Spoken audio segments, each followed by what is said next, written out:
3 seconds. And we're live. Hotep Power Family. I'm Dashawn Farad. Bring you greetings tonight on behalf of the. Can't hear you, brother. Oh, I'm sorry. Hotep. What about now? Now we can hear you. Hotep Black Power Family. Thank you, Brother Mintu, standing by.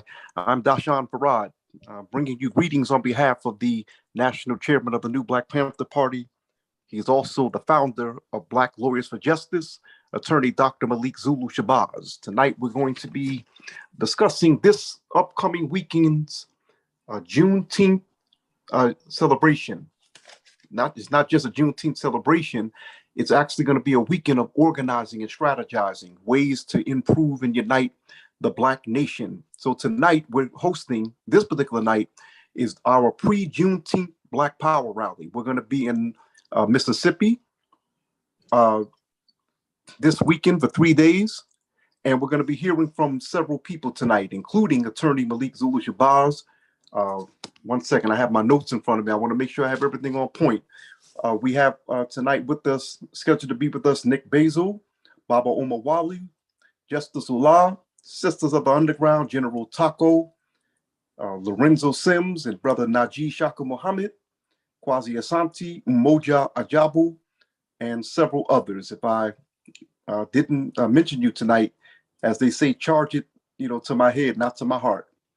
So we're going to wait for others to arrive, because I'm actually, just to let you know, those of you who are tuning in, I'm actually co-moderating tonight's discussion. I'm not the moderator, I'm just a co-moderator.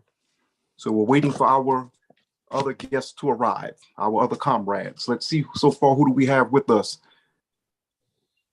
Okay, we have Sister Christu Imamu and Sister Aset.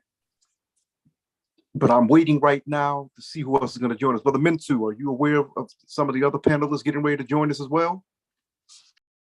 I was told that Brother Mumoja is going to join us first, that he's going to be the first speaker, and then we can pass it on to everybody else for a little 5 minutes each, and until the hour's up, until 9 o'clock. Copy that. Okay.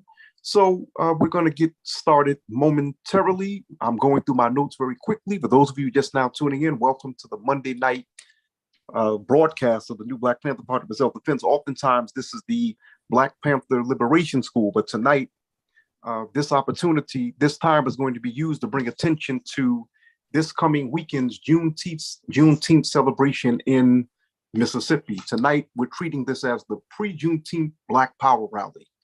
And so we're scheduled to be hearing from several others. I'm pulling up some other things to make sure that I'm on point, so we can get right into our discussion.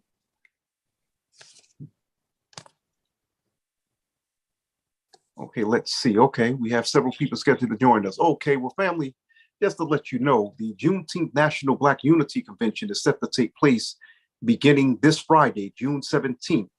in Natchez, Mississippi. It'll take place from June 17th through the 19th.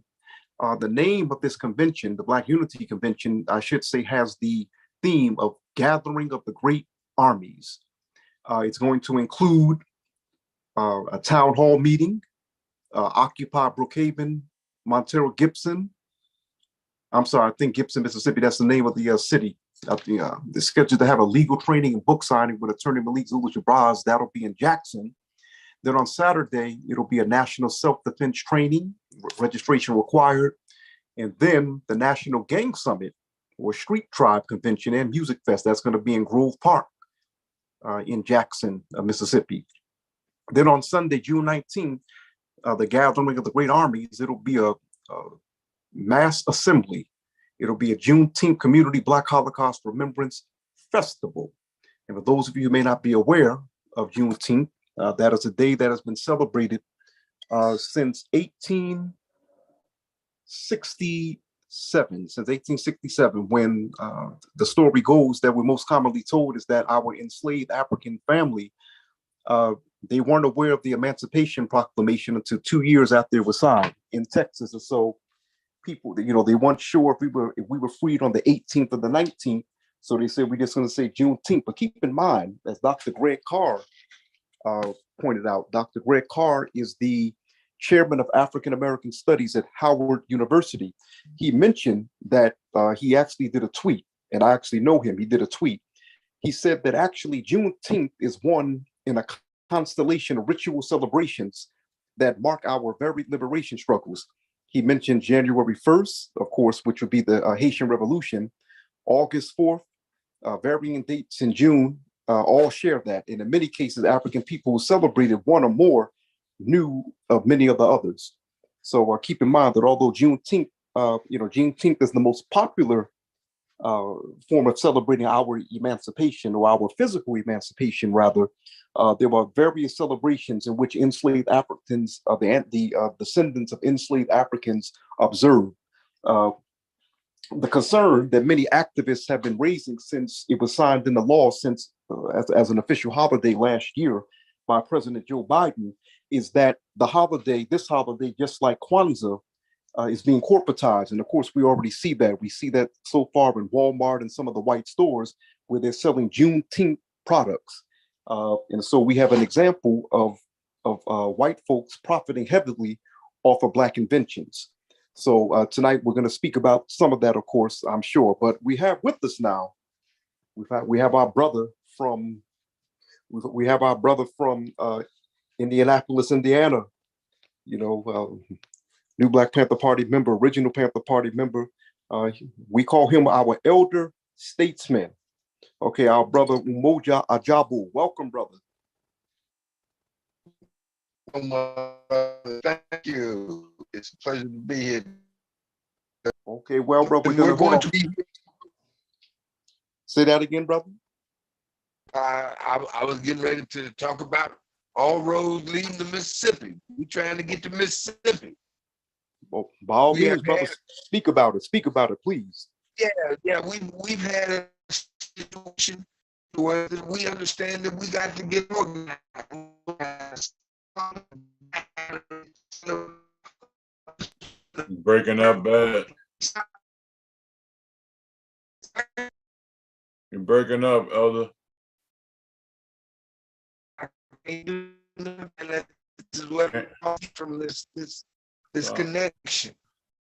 Yeah, it sounds like robotic. That's my connection, man. I always get that from this connection. Yeah, because we can't understand. Oh yeah, brother, sounds like he's in the Matrix. I'm sure we'll get it together. Oh, he's back with us still, but we can see him. But yeah, my audio, man. Every time that I try to go on that Zoom, my audio is. No, it happens to a lot, and I'm noticing a lot of activists have been complaining about that for quite some time via Zoom. Running into problems anytime we have broadcasts like this. So we're gonna, in the meantime, while you get that in order, dear brother, who else do we have on? Okay, we have our brother. Okay, we don't have any of the other scheduled speakers, but okay, what I'm gonna do is, brother Mintu, let's hear from these two sisters. Hello? Can you hear me? Yeah, that was the elder. Okay. Is our brother, elder, okay, he's going to try to sign back in. In the meantime, as we get this discussion along, this pre-Black Power rally along, let's hear from the two sisters who are with us tonight, Sister Aset and Sister Krista Amamu. Ladies, how you doing? Goddesses? I'm doing black and powerful. How you doing? Oh, listen, as Anthony Shaheed in St. Louis would say, I'm feeling blacktastic. All right, Ashe. Okay, so let's get, beloved, your thoughts concerning Juneteenth, this celebration, this weekend coming up that's scheduled to be powerful and blacktastic, blackerific. It's going to be a very much needed event. Oh, yes, ma'am. So I want to ask you a question. So what do you do? Are you helping in the preparation of this event, or what's your role? I am a conductor with the Sisters of the Underground, and so we will just be networking with the people of Mississippi and with the comrades that will be attending. We'll be getting the public kind of networking with the public, letting them know that we are there to assist in services of the domestic violence crisis network that we have, and just letting them know our numbers, our emails, how to contact us, the services that we have available for them, and just getting them involved. That sounds like a very good thing. Very good thing. I want to hear now from, Sister Crystal. What's going on? Black Power Queen. Talk to us. Black Power, Black Power. I wanted to come on here tonight to introduce a group that the Sister of the Underground also a part of, which is the acronym is BFES, and it's the Black Panther Health Emergency Survival Services. And I wanted to let everyone know that we will be on the grounds of Mississippi in the entire weekend. What we provide is a service that will be there to assist if there is any type of medical emergency that transpires, any type of stroke, heat stroke, any type of, thing that go along with us being out in that hot heat, because it's going to be hot in Mississippi. So understand that we have to, number one, practice our own, healthcare. And then, if you need additional healthcare, we're there to be first responders, but we'll also, plug into the system if we need to call for further emergency services. So I just wanted to let everyone know that we do have things in place, and especially with the march, we'll have emergency vehicles out. We'll have men that will be in the front of the formation that'll be able to jump out and keep an assessment of pretty much what's going on and see if there's anything that we can do to assist. So the main thing we'll be there for this weekend is to assess and assist, pass out waters. If anyone has any type of medical needs, let us know ahead of time. We'll have a sign-in log, and we'll try to keep up with you guys. If you got sugar problems, high blood pressure, we'll try to have something to, some crackers for those who may have diabetes and things of that nature, or some sugary drinks. Crackers. You passing out waters. I knew someone was going to say that. Well, listen, I just wanted to mention, it's very interesting, of course, this organization. Now, beloved, if I heard you correctly, are you also part of Sisters of the Underground? Yes. Okay, it's important to mention the role of Black women, because right now, what we see on social media, we see this a war between Black men and Black women. If you notice that, Black men saying they, telling brothers to date white women. Then you have the divestiture movement of sisters telling Black women don't date Black men. It's important to mention the collaboration that has always existed between Black women and Black men. And even though, of course, we have had to deal with the issue of sexism and misogyny, for the most part, I don't think that's been the case, but you sisters represent what Dr. John Henry Clark referred to as the tradition of Africa's warrior queens.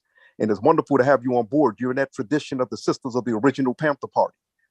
And of course, thousands of years before that, Queen Nzinga, Ya Santiwa, etc.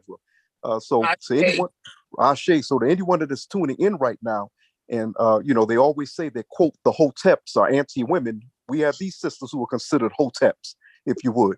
So what we're going to do, and sisters, just to let you know, as this is a Black Power rally. I'm only co-moderating the discussion. Please feel free to jump in at any time, as we have this discussion of this rally. We have with us now my good brother, Nick Basil, Black Power.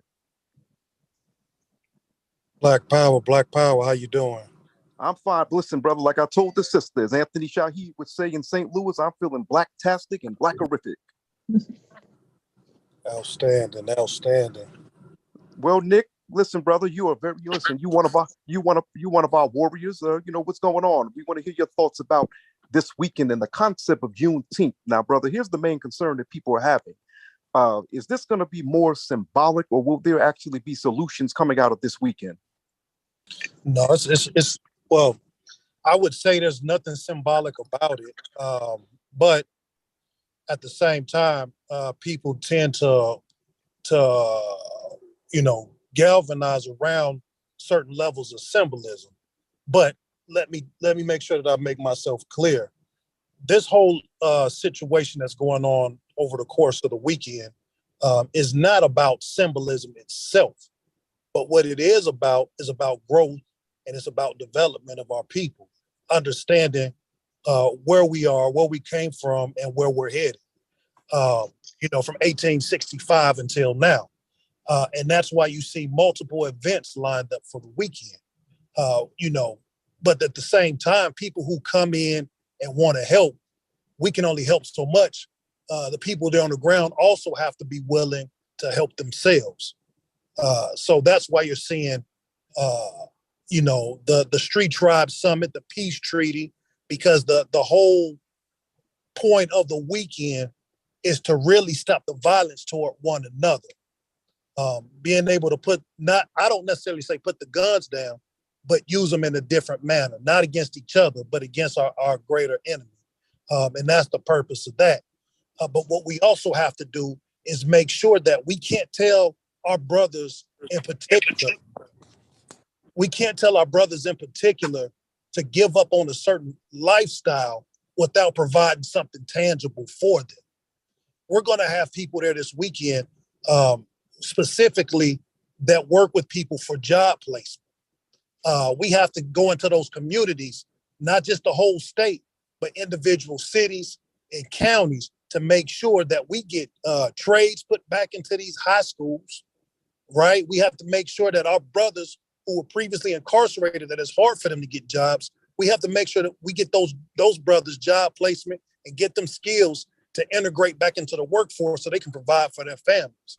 Mm-hmm. See, we always talk about what we don't want our brothers and our sisters to do anymore, but we also have to provide something tangible that makes them want to say, okay, I can do that. So you can't just say, stop doing this without providing something for these brothers and these sisters to provide for themselves and for their loved ones. Well, Nick, Nick, you actually just mentioned a key point or key points, because that's always frustrated me as an activist. It's something that I heard Minister Farrakhan one time say. He said that those of us that don't eat pork, he said, we'll tell our people don't eat pork. We take the pork out the house, but don't have nothing to replace it with. Right. And so, I respect that. Listen up. We're going to get to now, and of course, as I said, Brother Nick, we're jumping into our pre-Black Power rally. You're free to jump in, but I'm going to introduce someone else. We have with us Minister Justice Lael, Black Power. Minister Justice? Okay. Black Power. Can you hear me, brother? I can hear you, Brother Minister. Yes, definitely. Black Power family. We're having this Black Power rally. Go ahead, brother. What are your thoughts, brother? And like I said, those of you that are tuning in, after I introduce you, of course, you're free to jump in the discussion. This is our pre-Black Power rally for this weekend's Juneteenth celebration. Well, my thoughts on it, like brother Nick Bezel just said, it's not about symbolically, that weekend, but it's also about, bringing peace within the streets in our Black community. So, this is why the National Peace Treaty is taking place, to get our brothers not to put the guns down, but, to put the guns down on our own people, stop the killing, man, and we also trying to provide programs after this weekend, It ain't about just coming out celebrating Juneteenth weekend and, signing a peace treaty, everybody go back home in peace. No, that's not what we on. Can provide programs and et cetera and keep moving forward, brother, and just, Mississippi, you know, saying Jackson, Mississippi is just where we're planting the seed at, and we're gonna continue on to move around the country with these different, you know, national peace treaty conventions that's going on with the street tribes. That's about all I have to say about that one. Okay, well, we're going to get back to you. And like I said, please feel free to chime in. Like I said, this is a rally. We're bringing attention to blackness tonight. We have Okay, with us, they're coming. I'm sorry, brother. Can you mute your mic? If you're not on, please mute, brother, because it's not appreciated. We have next with us General Mike Payne, Black Power. Black Power, everybody. How's everybody doing? Quite well, feeling blackerific. Blackerific, brother. Go ahead, family. Oh yeah, I'm just appreciative of the whole situation. I can't wait to see everybody. Some people I haven't met in person yet, and you know, I think the unity is going to be lovely. I think the whole situation is going to be good, and I really can't wait. It's always good for us to show that united front and be able to you know, just be together and show everybody else exactly how strong we can be. So I think this is a lovely situation. Okay, now this is what I want to present to the speakers tonight. Okay, and I said at the beginning of the broadcast that we've already seen less than a year later since President Joe Biden signed Juneteenth into law, making it a legal holiday. For those of you who may not be aware of that, who are tuning in via Facebook, we've seen it already corporatized, just like, you know, white corporatized, just like we saw with Kwanzaa. How do you think we should counter that? Because, you know, we see Walmart already. We see some of the white corporate, like some of the major white chains having Juneteenth products, and that money's not going more than likely to Black folks. How can we counter that? Which one of you wants to take that on? Because I know that this weekend's going to be dealing with the importance of Black economics. Black Power, brother. I can speak on that. I can say, you know, by, you know, the president, you know what I'm saying, sign that into, you know, making that a holiday, whatever you want to call it. You know what I'm saying? That's just another way to try to capitalize all my people. And like you said, they're not putting none of that shit back in the community at all. You know what I'm saying? That's only building they bigger houses and better lifestyle for them, while we just, you know, just tasting the ice cream, whatever you want to call it, and buying their little plates or whatever you want to call it. So basically, they just trying to find another way to make us people, with some that don't know so they can capitalize off us, man. And that's very disrespectful to our people in a whole. Black Power. Black Power, like I said, just jump in. Like I said, I'm moderating, but please, you feel free to jump in. Anyone else?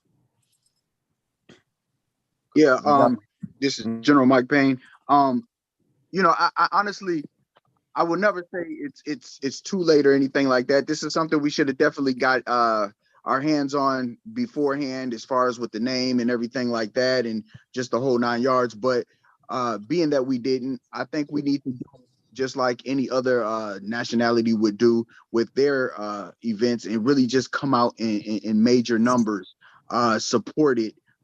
Not the way they're doing it, but the way we want to do it. And if we could support it like that, like you would see people do a Cinco de Mayo or whatever for the Irish do on their holidays or whatever. If we did ours the same way, to where we made it a big deal and we took control of it and we controlled the narrative, I think we'll be able to push it to that next level and make it into what it's meant to be, you know, for us, instead of having them control it. Yeah, they might be able to do the little commercial things and whatever else and have it all in Walmart and all that type of thing.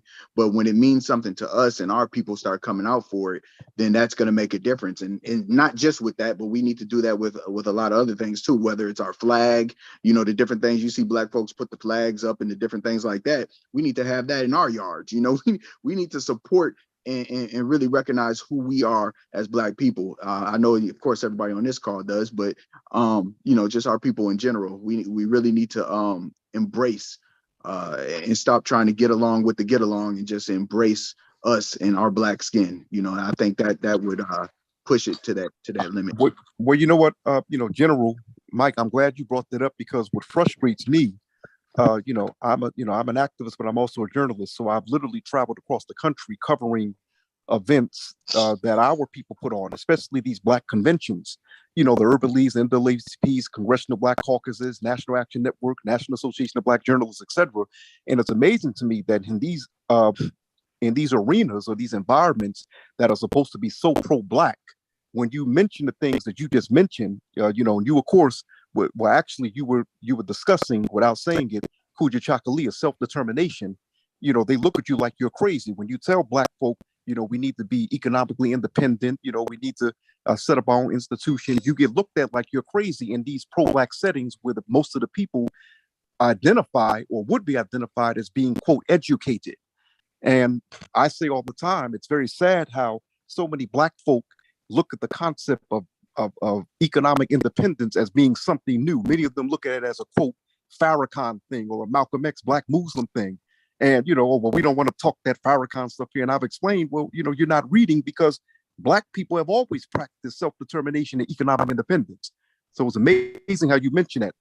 Does anyone else want to jump in?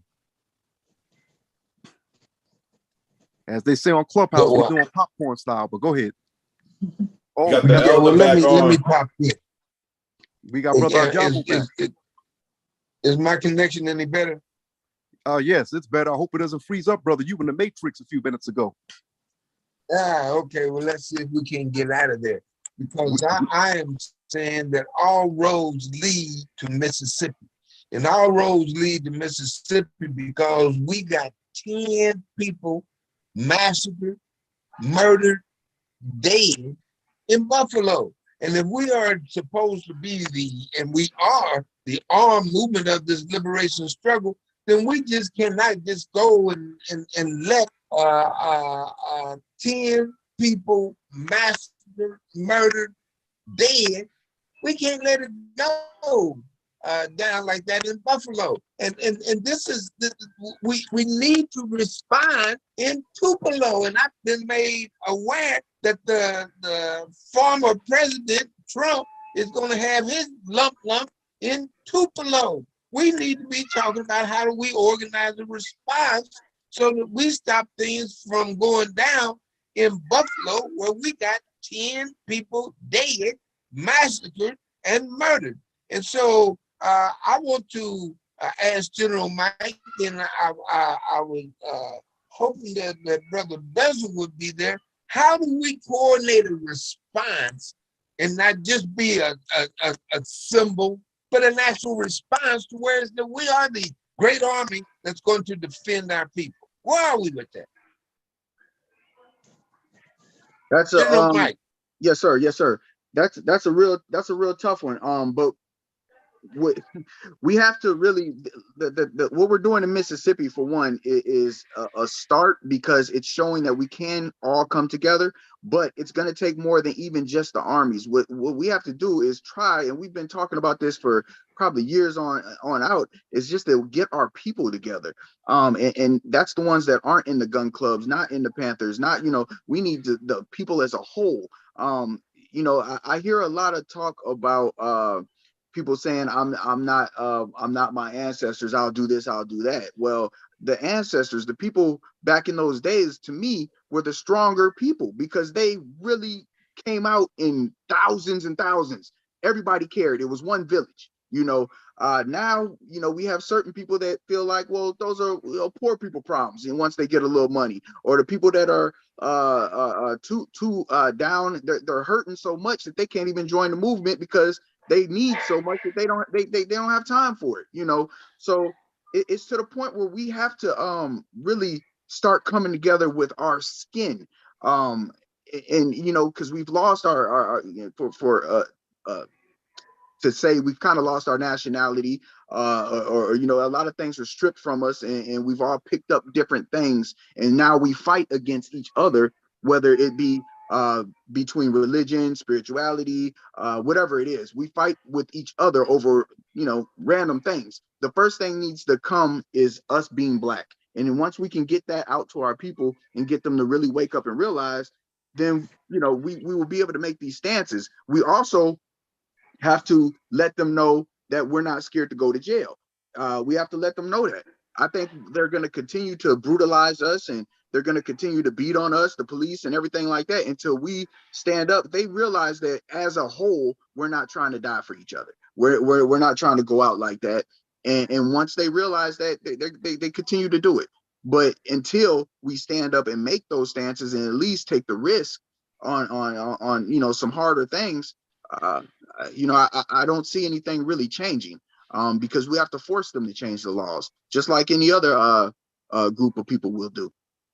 General Mike, I'm so glad that Ajabo asked that question. You addressed, you know, about a Black Army, and you addressed the whole "we are not our ancestors." I'm going to be honest with you. I can't tell you how much that burns me up. And Brother Main C, we're going to get to you right after I'm through. I can't tell you how much that burns me up, because as a writer and who has written extensively on our history, okay, what do you, I have to, like Damon Young, you know, he's a journalist that like to say dumb things about Black history, Black journalist. He was one of the people that started that. Attention, white people were not our ancestors. And you see those t-shirts saying the same thing. And I've said that we've always fought back against white people. Too often we're saturated with the popular king narrative of being nonviolent, but what people have to understand about the civil rights movement, the reason why it was so small is because most of our people were not going for the nonviolent tactic.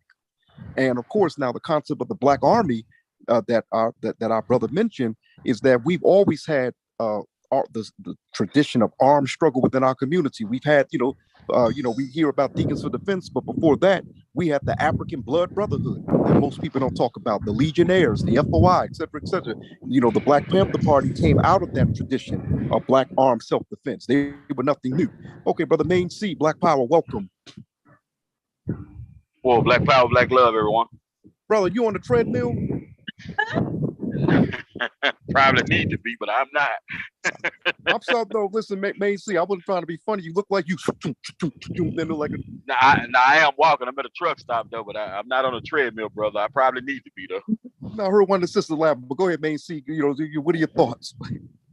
They always laughing at me, brother, for some reason or another. But yeah, but now, just chiming in now in the conversation. I don't think most people of color now is even with the quote unquote peaceful thing. It's just some of the conversations that need to be had in response to things like the Buffalo. Bro, we going to jail if we get on these type of platforms to talk about it. You see what I'm saying? But now every time these situations happen, some type of way, days later, it always come out. The guy that did it posted the guns he was gonna use, his plans, his route, everything was on the internet. I don't get it. Yeah, I don't get that part. But we definitely need to find a strategical plan of putting pressure on these people to stop doing the things they're doing to us as a people.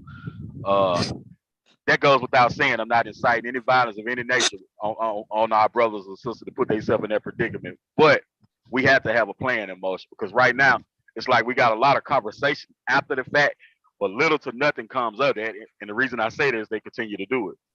We got to figure that out. Yeah, we have to figure that out. See, I like what you're saying. I really, cause we got 10 people dead, massacred, Absolutely, murdered, absolutely, in Buffalo. Yes, and you know as well as I know that the only way it's going to stop things from going like that is we fight. It's absolutely time for us to organize to fight. I mean, pick up the gun, but get trained on the gun and know how to run with one so that you get something done. I'm saying that it is time for us to fight, man. We got absolutely 10 people dead.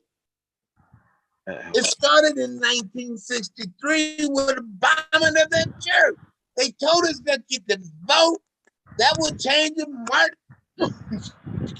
Luther King, Snick, 1963, get to vote.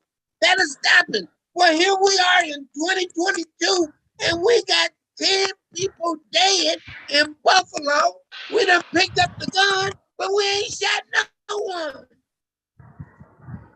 It is time. See, we say that I'm willing to die for a cause. I'm saying that we need to step that up and be willing to kill for a cause. Talk to me. You know what? It's something. Brother Jabo, he mentioned something that caught my attention that caused me to say this, is that what most people don't know Okay, once again, as I said earlier, the Black community is constantly saturated with the more popular image of Dr. King, the nonviolent "I have a dream." And notice what I said: the image that's presented, not the true Dr. King. When most people are unaware of, including most African Americans, when Dr. King, there's a popular saying that many Black people entered the 60s as children of Dr. King, but left the 60s as children of Malcolm. When Dr. King was assassinated, membership in the Black Panther Party grew exponentially because many of our people said if they would kill Dr. King and he was nonviolent, we don't stand a chance. But go ahead. Who else wants to chime in? Yeah, but that's the point. Farad, Deshaun, we're trying to bring the street tribes together because that's our army. I believe it. We're trying to get General Mike Payne to help train them. That's our army. Minister Justice Ula, a main seat. We need for an embracing of your origin, whereas that you organized initially to stop the oppression that was coming from the white community to the Black community. Say, hey, if they come into the neighborhood, they're not going to fight one, they're going to fight some. We need to embrace that again. I'm telling you, we got 10 people dead in Buffalo. And there needs to be a response. I'm open for a discussion. That the Dr. Malik Sulu Shabazz has brought us together and helped to organize. And I see the brothers in Mississippi, they're organizing the Vice Lords, the Gangster Disciples, the Crips, the Bloods, and whoever else is out there. And we got to turn the guns off ourselves and turn it on them people like Peyton Gendron that went to Buffalo's top supermarket. We got 10 people dead. It's time to stand up and stop that shit. I'm open for conversation. Yes, sir. Listen. Yes, sir, Elder. I love that energy right there. You know, we didn't talk about that so many times, so you already know what my orders is every day. Keep the cracker out of the community by any means necessary. If we have any other new people here, To do that, and our trainers have got to teach us not only how to shoot a gun, but how to carry out an operation with the gun. We need some tactical training. Would you say that's correct, General Mike Payne? Yes, sir. Yes, sir. And you know, I don't know. Whoever that is, can you please mute your mic? Yeah, you're absolutely right. I do believe some of the brothers and sisters do have or they do offer some of that training. I know we as an organization, we do tactical training and a whole bunch of other different stuff, especially hand-to-hand combat. I'm an enthusiast myself with that, but yeah, I think just not just us, but the community, and we need to continue that. One thing I agree and disagree with, and I know I hear this a lot, and I know I don't have the popular opinion on it, but with, like we said, with the Crips and the Bloods and the, you know, GD's Vice Lords and all that, you know, I've got people, family members, everything that's involved in all that type of stuff, and I get the unity, and I understand that, but one thing I don't get is when you have 1 foot in and 1 foot out to the point where you kill your people 364 days out of the year, and then on 365 that one day out of the year, you're out giving out turkeys and everything like that. You know, it kind of rubs me the wrong way a little bit, you know, with the gang situation, when, you know, if they're not, you know, if they're still in the streets killing off the community, shooting up or doing whatever they're doing, and then they have a peacetime, and then they have it for, I don't know, however long they have it for, and go back to doing what they're doing. I believe it could be a complete setback at sometimes, because we've seen it over and over again going throughout the years. But if those brothers are ready to really help and really arm themselves, I'm totally for it. You know, because one thing I hate to see is when, you know, somebody else kills a person in your family or a person of your gang, and they kill them, and then it's automatic retaliation. But when they go and kill, when the police come in there and just shoot up somebody or shoot somebody randomly up, it's nothing to say about it. It's we gonna walk. You ain't got nothing to say. You just Right. said something. Yeah. But see, to me, that's part of the training. Who is your enemy? You got to be trained who your enemy is. You can't be shooting each other, talking about that's your enemy. And then when the police come, who's gonna take your life? They gonna shoot at you. If they don't hit you, they gonna take your life by putting you in jail, and you ain't got no bullets for them. Right. Yes. We got 10 people dead in Buffalo. Yes, There sir. needs to be a response in Tupelo. Who's trying to say something? Just Justice Ullah, brother. Somebody's trying to say something. I ain't mean to cut you off, brother, but I disagree with you. I disagree with you, Mike Payne, because like I say, you know, I am in a gang and I'm a Panther, you dig? But, you know, it's people like Brother Malik Zulu Shabazz who giving us brothers the opportunity. Him himself is doing what Bunch of Carter did, what this elder did on his phone right here. Those are the ones that's giving us to liberating our hearts and minds, so we won't do that, brother. See, brothers like you, y'all look down on us, brothers, and y'all, and I, like in your city right now, brother, you got a whole gang war going out there. But anybody stepping up from the community to cease the fire to do that, everybody get the wrong rewards for the wrong thing. You see what I'm saying? But I totally disagree with that negative energy you said about gangs. It ain't about the gangs, brother. I'm in a gang. We ain't killing nobody. I ain't ordering no hits on no other gang members out here. You see what I'm saying? Ain't no gangs at war, brother. You know what I'm saying? It's these youngins out here in the community that ain't even tied to gangs. They're doing all the community, brother. You got brother Sir Main C on his phone. He in the gang. He been in the gang longer than me. He ain't killing nobody. He doing more for the community than what I done seen in a long time. Especially in the state of Mississippi, Arkansas, and surrounding states like that, bro. So that whole gang negative energies you putting out there on the gangs, I don't like that, bro.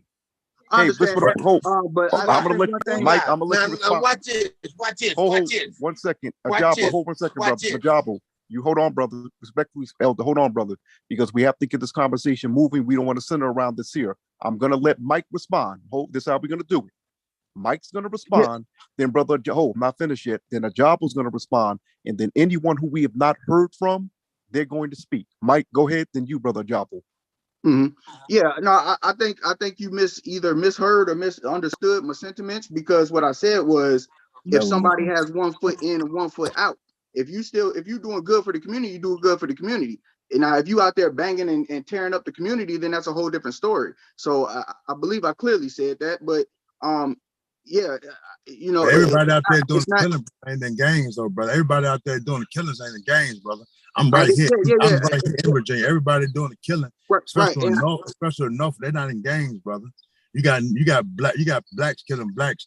Period. Don't tie that to gang, brother. Don't tie that to gang. No, and I didn't. And there are gangs in Norfolk, Portsmouth, and anywhere else. But I'm just saying, my whole point was, I was just actually commenting on what the elder said. He was talking about the gangs, and he was talking about the gang summit. So that's where the gang comment actually came from. It wasn't that I centered out gangs in general. Like I said, I have family members that are in the gang culture. I grew up right next to Chicago. So, I mean, I understand the whole gang culture, but I'm just trying to say that if we are to unite, and we're talking about uniting with the gangs, I'm saying, okay, that's fine. But if the gangs are still in the gang culture doing gang activities and they're tearing up the community, then that's someone that I'm not looking down on, but I don't want to unite with if they're tearing up our black people. If they're out and not doing that, and they're doing what you're doing, like you said, helping out and doing more collective activities with black people and raising black people up the right way, I'm all for it. So Ajabu, brother Jabu's now. Go ahead, brother Jabu. Yeah, I see, I don't have any problem with the gang shooting. I'm saying just shoot at the right people. We don't be shooting at us. We got 10 people dead. let's shoot at them. Those people that came to the neighborhood and killed those 10 people in Buffalo, let's shoot somebody in Tupelo. Let's shoot somebody in Chicago. Let's shoot somebody. When they start getting casualties on their side of the fence, they'll stop killing people on our side of the fence. And we still have to address us killing each other. Ula, your point's well made. We killing each other across the board, whether we in the game, not in the game. We just mad at each other. We got to stop it. And I'm saying, we'll be in a roost, kill each other. The police come and we run out of bullets. We ain't got no bullets. And the police gonna shoot at you just like anybody else is shooting at you. Okay, listen, family. Family, we're going to be now who we didn't hear from, and our focus tonight. Oh, hold 1 second. I got to do this disclaimer, okay? Or not the disclaimer, a reminder. Our focus tonight is this weekend's Juneteenth rally strategizing weekend, if you would. Okay, so we ran this subject into the ground.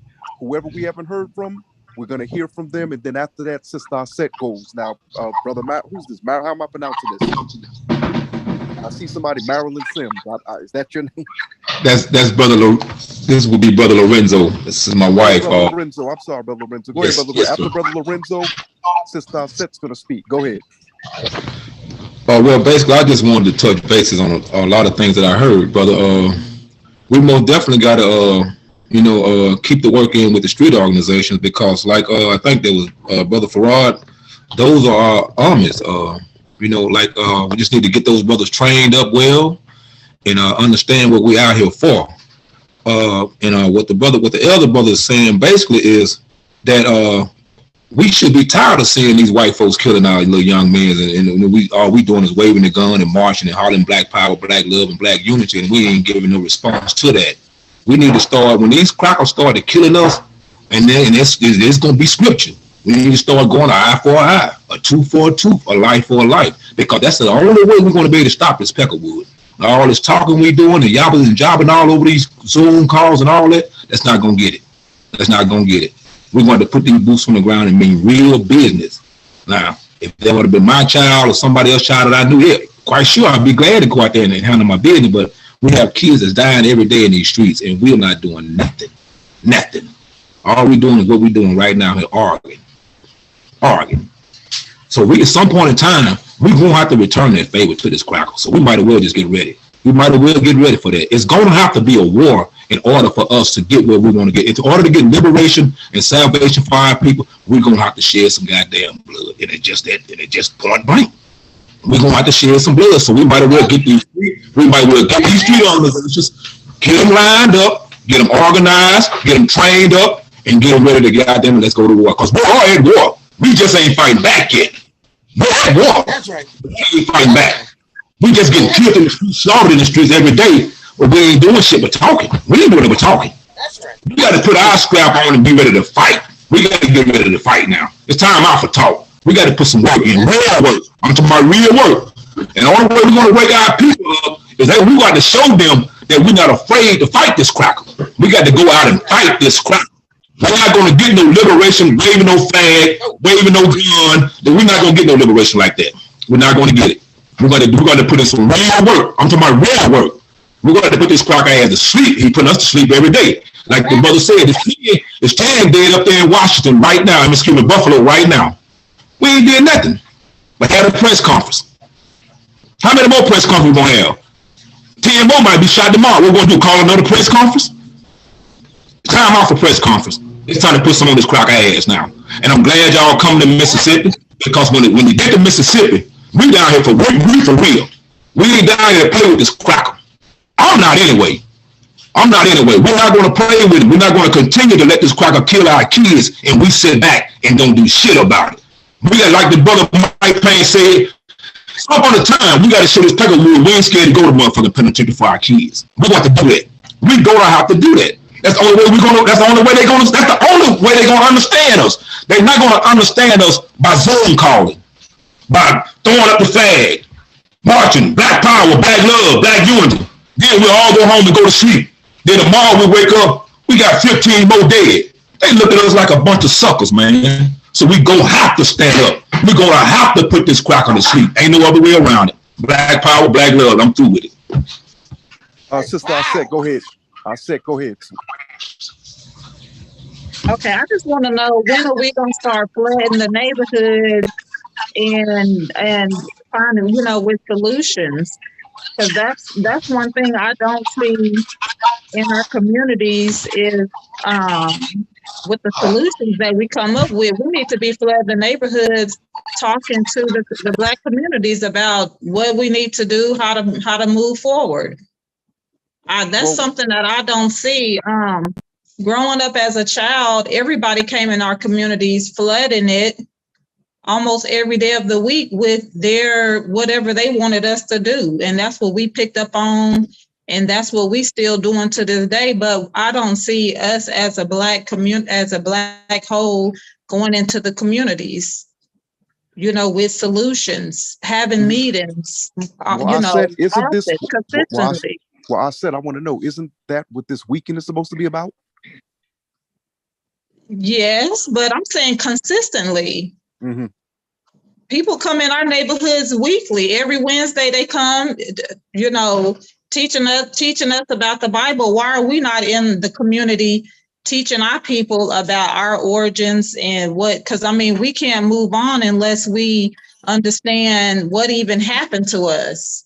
Because like for myself, I'm always talking to people. I'm spreading word on social media, but people not really like catching on to, what I'm speaking about.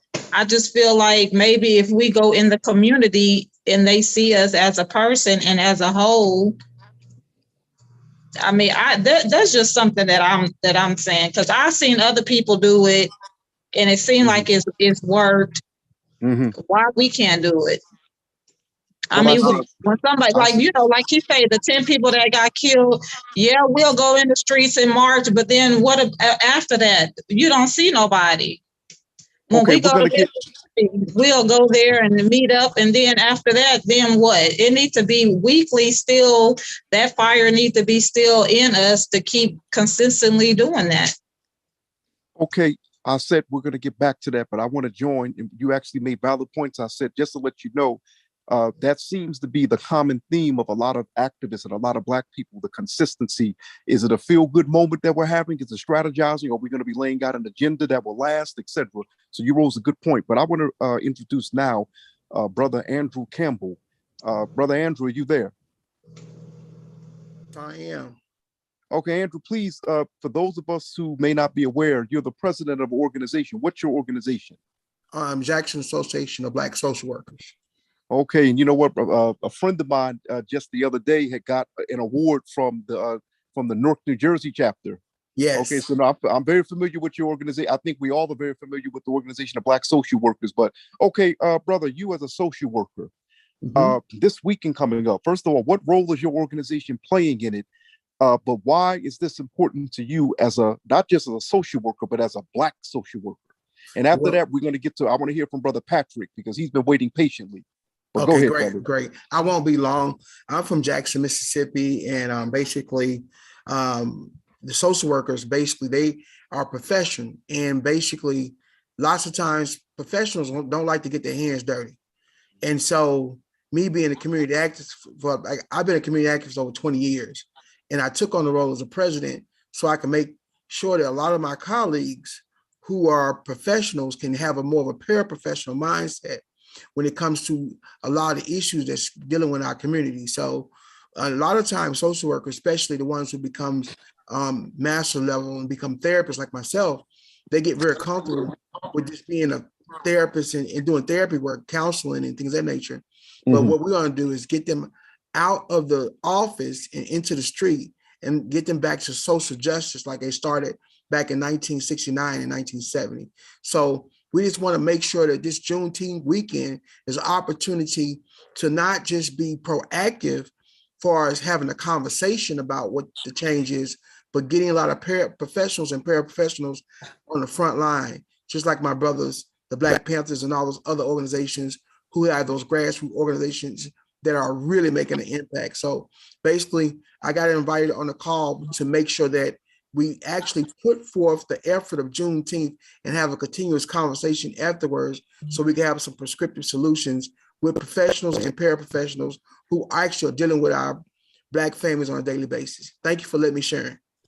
Oh, and of course, please feel free to chime in. And Brother Mintu, if you can, brother, can you please share with our viewers the flyer for this weekend? If you could, I was trying to find one, but actually I'm not able to do it because I'm not in control of the technical end. Brother Patrick, yes, hold 1 second. I can pull it up. Just give me a few moments, Okay. please. Go ahead, Patrick. Peace and power. Peace and power. Can everybody hear me? Loud and clear. Yes. Thank you.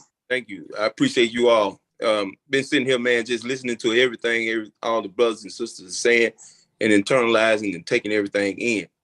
Heard a lot of great things that were said, and some things that I want to echo concerning some of the things that you said, Brother Farad, concerning the history of our people and not understanding that our people have fought back. It's just been a narrative that's been painted by the dominant culture that we have been diffident in fighting back.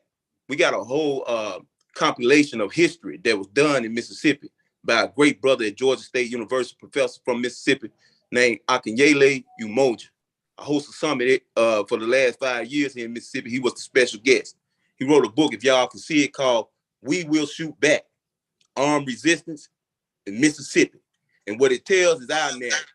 That's right. It tells our narrative. And Baba Ajabu, I met you out there in Dallas. I'm looking forward to meeting you again.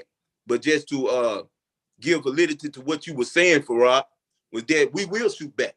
And y'all heard my brother Lorenzo Sim, my brother, my powerful brother down there in Columbus, Mississippi, will be on the scene. That's exactly right. Those are the sentiments that got to be echoed. We walk around here, we toting guns, we marching in parades, we photo opting, but we gotta be serious about what it is that we're doing. That's one of the things that we got to understand. We got to be serious about what it is that we're doing. It can't just be demonstration. We got to make people understand that we willing to do whatever it takes to regain the respect and the humanity that we deserve as a people. And I wanted to say this also. Mississippi is a very special place. I'm glad that whoever decided, Brother Nick Belzer, Brother Malik Zulu Shabazz, whoever decided on that national level to come here to Mississippi, because what we're doing here in Mississippi is a very special work. I lead and orchestrate the Mississippi Black Liberation Movement, and we lead and orchestrate Mississippi on the Move, where we're going throughout Black townships all throughout Mississippi, which is the blackest state in the United States of America, 38% Black here. So we got Black townships all throughout this state that we intend to make model examples, tangible model examples, not concepts, pragmatic, tangible model examples to create a nation state of measurable progress here in Mississippi. We want to build Black townships and safe spaces for our people so the shit that happened in Buffalo, we'll be able to respond. You know, we want to create a whole network of responses. You know, the Black Panthers that's here, we've been talking about how do we network? How do we create an app where when Black people are under duress by these crackers, how do we create an app that we can use to get somebody on the scene at that point? You know, these are some of the things that we want to talk about. We want to talk about concepts of getting young Black civil engineers here in Mississippi to start building Black townships. I mean, seriously, start building the infrastructure of Black township right here in the heart of what we call Mecca. So that's what we want to do. We want to do concept engineering and get our young people invested in developing their own townships and not just tagging on to what these crackers done already created and building our own depth. We're going to build somebody's nation. We building a nation. You know, it just depends on the nation we build. So we got to be more conscientious about what it is that we're doing, brothers and sisters. And when we get down here to Jackson, we're going to have a more robust conversation about what it is that we're doing. And Sister Aset, I hear your sentiments very well. Hold on. Okay, this is what it's all about. She always here. So it's all about these right here and what we're willing to do for them. So Sister Aset, I hear what you're saying. concerning getting out in our community. We have schools here in Mississippi. We orchestrate the Ashe Academy right here in Coldwater, Mississippi. We're going to talk about how do we continue to build the Ashe Academy. We orchestrate the Black Liberation Movement. We farm land every year. We farm land this year. Where we doing tangible agriculture initiative. We want to talk to people down there in Jackson. How do we hash out Black farmers that went to the factories? They third and fourth generation farmers, but they done lost the will, the desire, the understanding that there ain't no culture without agriculture. How do we reconnect with them Black farmers so that we can create from what we call the land to the pan? How do we get these Black farmers to interest in growing food again and creating commerce across the state? So what we're doing is trying to create a nation state here in Mississippi. Not trying. This is what we're going to do. White folks in Mississippi right now experiencing what we call brain drain. Okay? What's happening in Mississippi right now for the last 3 years, 50% of the white college graduates is leaving Mississippi. They call it brain drain. I call it white flight. That means the conservative infrastructure that's been built in Mississippi, their children is leaving that infrastructure. So what that means, that don't mean we follow them. That means we come to Mississippi and we start to build for ourselves. So that white flight, we need to take advantage of that. So when we get down here to Mississippi and when y'all come, we're going to have a more robust conversation about that. I appreciate you all for having me on, and I'm looking forward to seeing y'all in Jackson, Mississippi this weekend. Thank y'all. Black Power, we appreciate it, Brother Patrick. I appreciate it. Let's see. Of course, this weekend, for those of you tuning in, this is the pre-Black Power rally for this weekend's Juneteenth celebration, beginning on Friday. Of course, we have a flyer posted up for those of you who are tuning in via Facebook. I want to hear now from, we have, Sister Sherelle. That's who actually I was going to get to, but she has a hand raised. And then after Sherelle, we're going to go to Brother General Mike. But Sherelle, go ahead, Queen. Greetings, everybody. Black Power. Black Power. Well, I'm Sherelle. I'm the commander of Jackson, Mississippi New Black Panther Party. And I wanted to speak on everybody coming here to Jackson for Juneteenth weekend for Grove Park, which is a predominantly Black area, low income area. Also, it has been high crime. Yesterday, we were at number 66 on the murder for Jackson, Mississippi, with a 5-year-old child that was shot in a car at a convenience store. So the crime rate is very high here, and we need unity in the streets. We need all street organizations to put the guns down unless we're shooting at the right people and standing together. And that's the difference between our ancestors and us right now. You know, they used to say we used to hang together, meaning in a tree, but now we hang each other. I mean, I'm gonna throw you in front of a bus before I get hit. And it's a saying going around right now, who is the new KKK? The new KKK is kings killing kings. And that's a narrative that needs to be dealt with.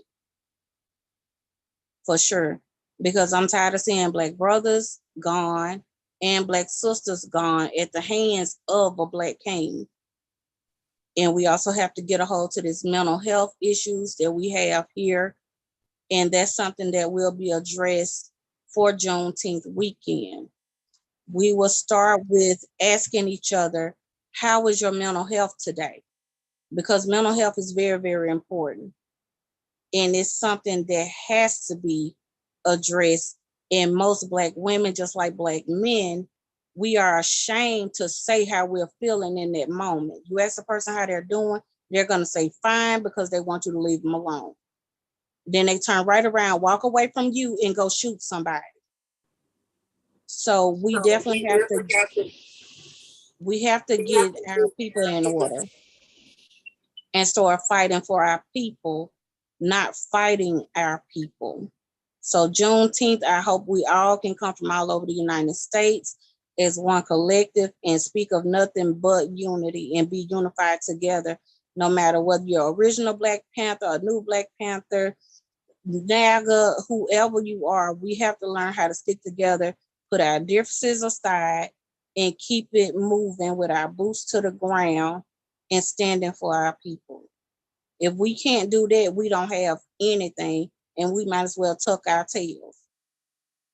So if we ready to do what we supposed to do, it's gonna have to be done on a regular basis, not just once a year.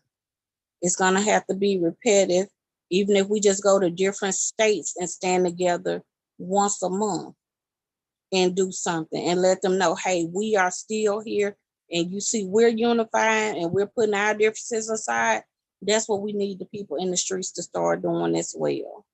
But I'm gonna reiterate, we made number 66 last night on murders in Jackson, Mississippi, from a domestic case of a 5-year-old child. So that's letting you And know not one that's a crack a lot of day. deaths since January 1st. And not one cracker dead. I No, want to ask this, 66 of us dead, and not one cracker dead. I want to ask Now this make that question make to, sense to me. I want to ask Yes, this sir. question. I want to ask this question to Andrew, and of course, this question is related to what Sister Chairwoman was saying just now.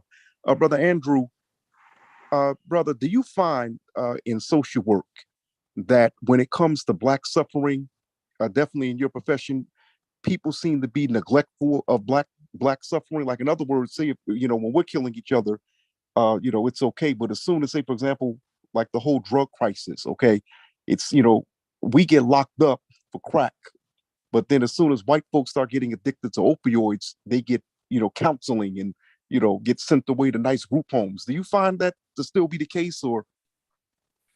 Well, that still is presently the case, and it's a big disparity. Even the medication that the children get, whereas white children may get they may get lighter doses of medication, whereas Black children getting Vyvanse and Adderall and grows, and a lot of those medications have steroids in them. So I'm totally an advocate, not against medication.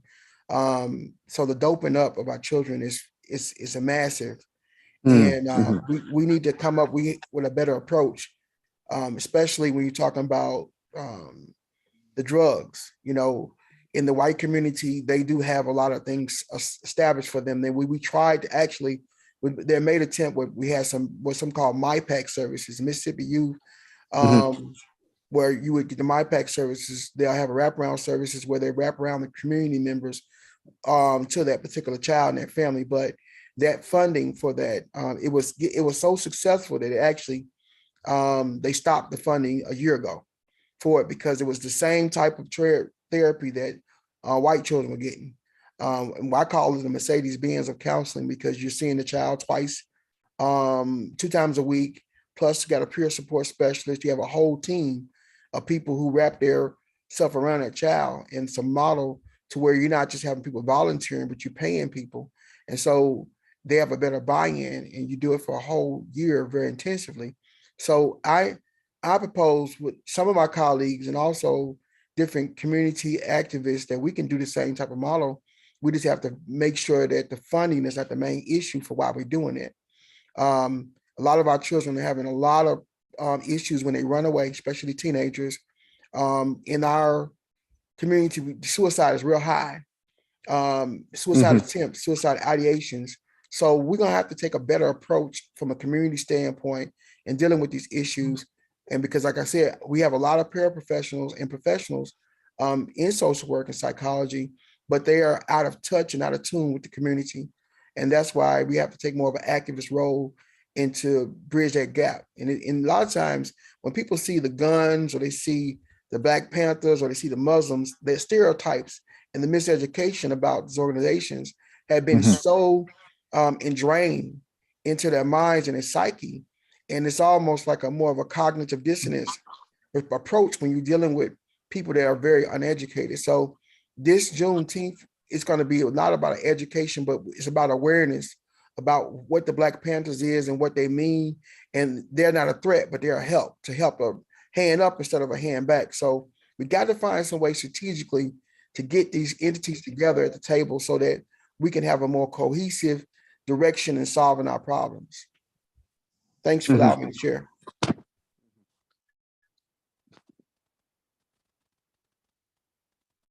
Definitely. Okay, would anyone else like to chime in? And of course, and I'm glad that that Brother Andrew here, I'm glad how he tied in his analysis into this weekend, Juneteenth. because we're focusing on Juneteenth or Black freedom, which should be the ultimate goal of every Black organization, which regardless of which side of the spectrum. And so, Brother Andrew here is an example, and most of the people up on stage here, or I should say the panelists, are an example of, we have everything we need to build a Black nation. And of course, the concept of separating and forming an independent nation of our own, once again, that's nothing new. So would anyone else like to chime in? This brother here is a social worker, so here, Mike's got his hand up. Oh, I'm sorry, Mike. General Mike has got his hand up. No, I'm gonna now go ahead, Brother Mike, and I mentioned him earlier. Mike, go ahead, sir. Yes, sir. I appreciate you.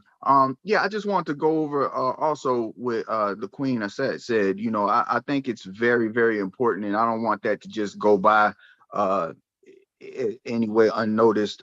She was talking about the consistency. And also, if that's what you're doing, Queen, I applaud you. I applaud you. I applaud you, because I know it's not easy. And that's one thing, I know we all do different, well, not all of us, but some of us do different types of work, and some of us do the same type of work and whatnot, but we need all of it, regardless of what. But what she said was consistency, and it takes a lot. It takes a lot, and I can speak for the original Black Panther Party. We at least 3 times a week we are out doing something in the community, or doing something with the people. Bare minimum, it'll be once a week, but it's usually more than that. And we still do patrols. We do that on a constant basis.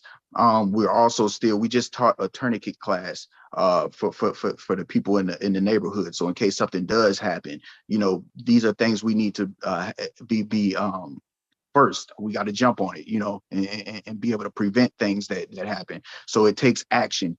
And I'm glad I was glad to hear you say that, because we're still talking to the men and women in the penitentiary, also the ones that come out.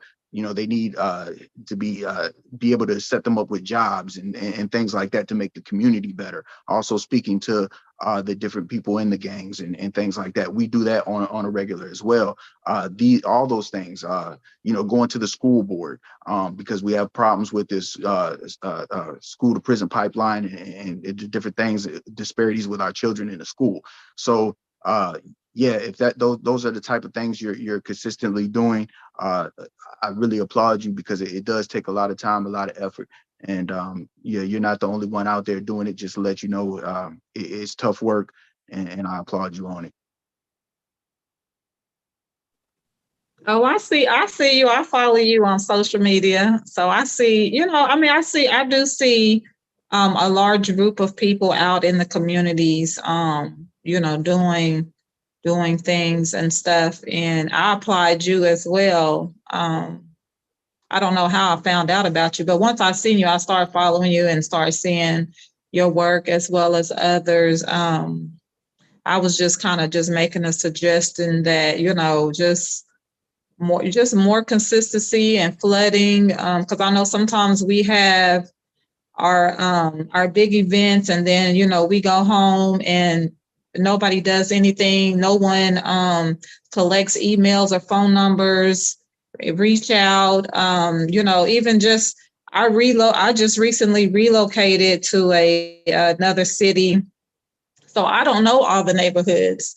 So once I do get back out and start having my meetings for Sisters of the Underground, I don't want just everyone to come and sit in a class or a meeting every week. I want those people to take that information and then go to the other neighborhoods, because I won't be able to, just like you as well. You can't go to every single neighborhood. It's too many. So once people start gathering the information, then they can go out and start spreading that knowledge, because everybody doesn't follow me on Facebook. So everyone might not get the information that I'm spreading out. So we have to start getting out more and teaching people to get out more, because, like I say, we can't do it all. We do. And then we also do have to take breaks. So it's just about teaching the next one to go out and do what you're doing. Let's do it. Let's do it. We'll definitely connect and talk. Let's do it. Okay.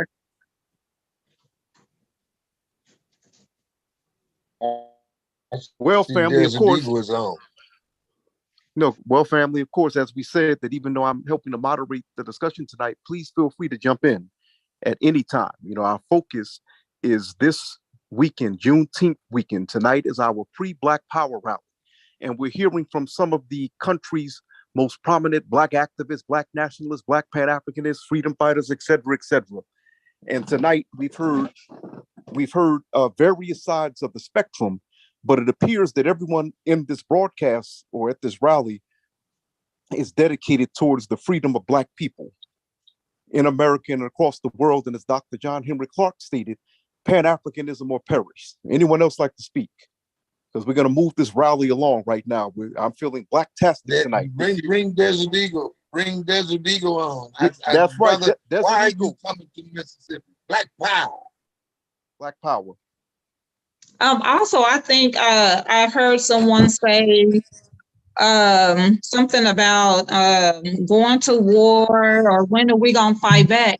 So my question is, when someone fights back, are we going to stand up and stand behind that person? Because a lot of times I do see someone take action and then they turn around and look and everybody has ran home and not there.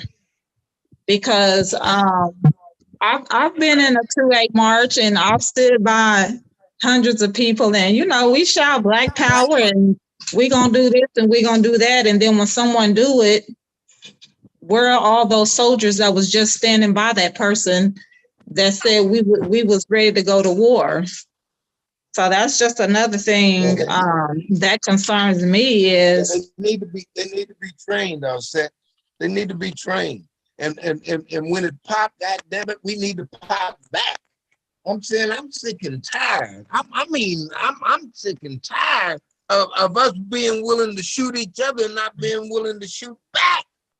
10 people dead in Buffalo. That's right, Black Power. Yeah, family. we need to start shooting back. I want to hear it from Desert Eagle. Definitely. We're going to hold on. Before I bring Desert Eagle up, brother, you know, for those of you who are just now tuning in, this is the pre-Juneteenth Mississippi Black Power rally. We're hearing from the nation's most prominent Black Power activists. Okay, the rallies, we're going to begin this Juneteenth weekend, beginning on Friday, June 17th, and it ends on the 19th. We're going to be in Natchez, Mississippi on June 19th, the Devil's Punch Bowl, 12 noon. But the route, like I said, this weekend begins Friday, June 17th. But for those of you who are just now tuning in, this here is the pre-Juneteenth Mississippi Black Power Rally.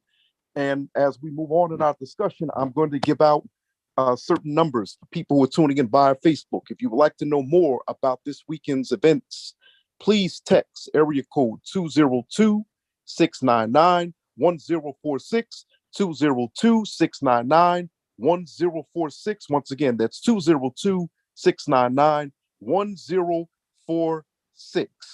And we're going to move this along. And I want to bring up Desert Eagle family. Remember, this is a Black Power rally.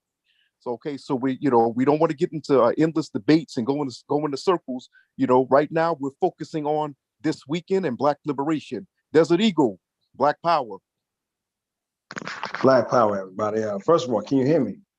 Loud and clear. Yes. All right. First of all, forgive me because I'm actually at a customer site right now, and I didn't get a chance to tune in earlier. And I got a small little window in the facility that I'm in. It's a protected one, so I can't go live with video. But I do want to chime in on some things relative to the whole assembly that really everybody should participate in. And I'm going to cover a few things, and I'm going to be brief. But forgive me if some of these things were already said by some of the other speakers prior to me right now. But this is what I have to say.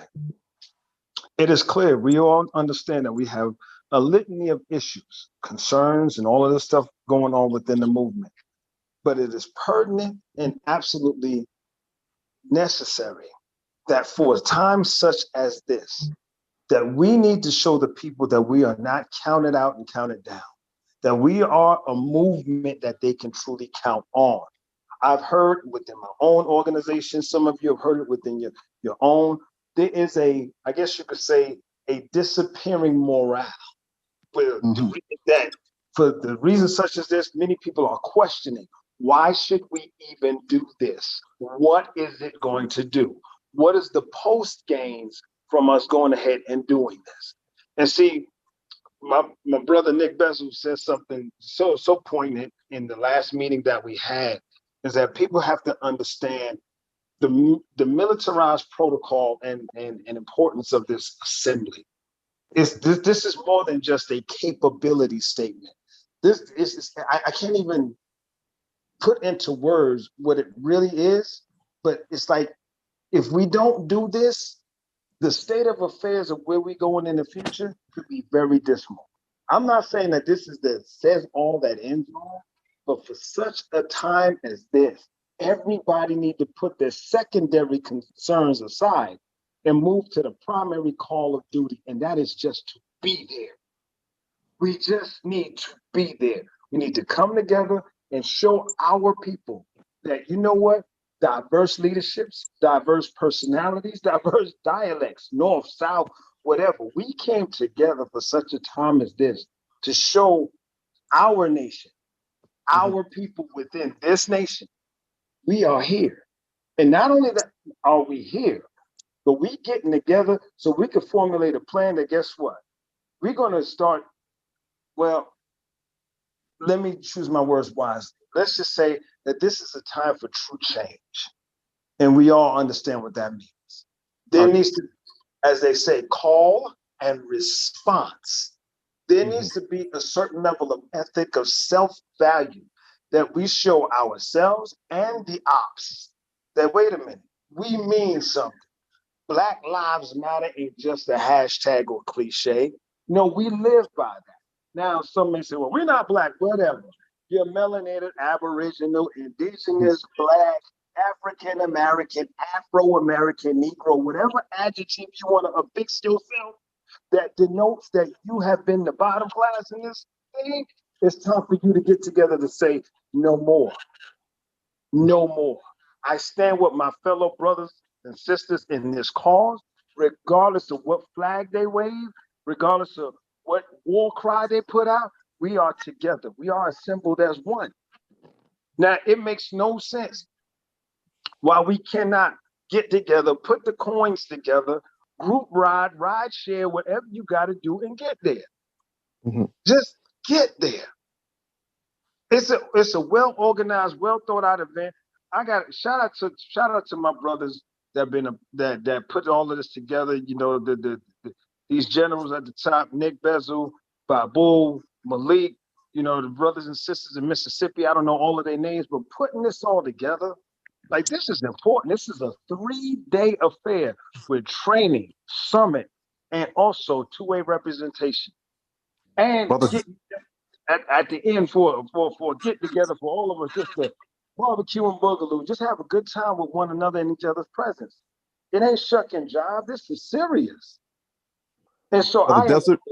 Go ahead. Okay, well, yes, definitely. Brother, I have this announcement. Just to let you know, those people who are just now tuning in, of course, or who have been tuned in, tomorrow, Tuesday, June 14th, in Mississippi, there will be 3 news conferences centered around this weekend. Okay, state organizers are scheduled to hold 3 news conferences, one in Jackson at the city morgue at 11 a.m., the other one at Lowndes County Court in Columbus, Mississippi at 1 p.m., and at the Devil's Punch Bowl at 3 p.m. I'm going to mention that again. Tomorrow, there will be 3 news conferences addressing this weekend. Tomorrow, Tuesday, state organizers will hold 3 news conferences, one in Jackson at the city morgue at 11 a.m., at Lowndes County Court in Columbus at 1 p.m., and at the Devil's Punch Bowl at 3 p.m. Desert, as you conclude your comments, I'm bringing on right now the national chairman of the new Black Panther Party for Self-Defense, as well as the founding director of Black Lawyers for Justice. Please welcome him with a strong Black hand, attorney Dr. Malik Zulu Shabazz. Black Power. Black Power. Black Power. Black Power.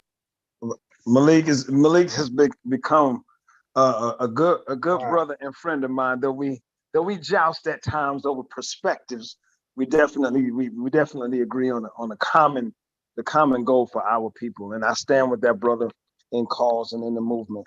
And I just want to say this. I conclude by saying, I can't stress it enough. And it may sound repetitive, but the call is necessary, y'all. No matter who you are, what state, whatever, get together. Find a way. I even offered to all the generals on our Zoom call, I will go out of my way to help get anybody there. No, I'm not a rich man, but let's just say I'm blessed. I'm in a good place. And I'm willing to help those who can't get here. Help, not provide the way, but I will help. I will assist in any way that I can, because I still got my own people. We coming too. So, but whatever you need, hit me up. I'm outside. I'm reachable. I'm searchable. Ask some people about me. Oh, brother, we got to bring on the chairman now. Black Power. Salute. Black Power, can you hear me? Loud and clear, brother chairman. Black Power. Okay, I'm not going to be long, but I must be strong. I'm not in the country, and that's why I will not be on video. But I'll be on just a moment because I had to come in to be a part of this pre-Juneteenth Black Power rally with all of these great leaders, sisters, and brothers who are on the line. And I shared with you the same spirit as my brother Desert Eagle, that I have a spirit of love and sacrifice for my brothers and sisters. Because more than the event that's coming this weekend, this very important series of Juneteenth events that I'm going to talk about, is the process that is going on right now that is melding us together and binding us together and tying us together on the way to a monumental weekend here in Jackson and Natchez, Mississippi.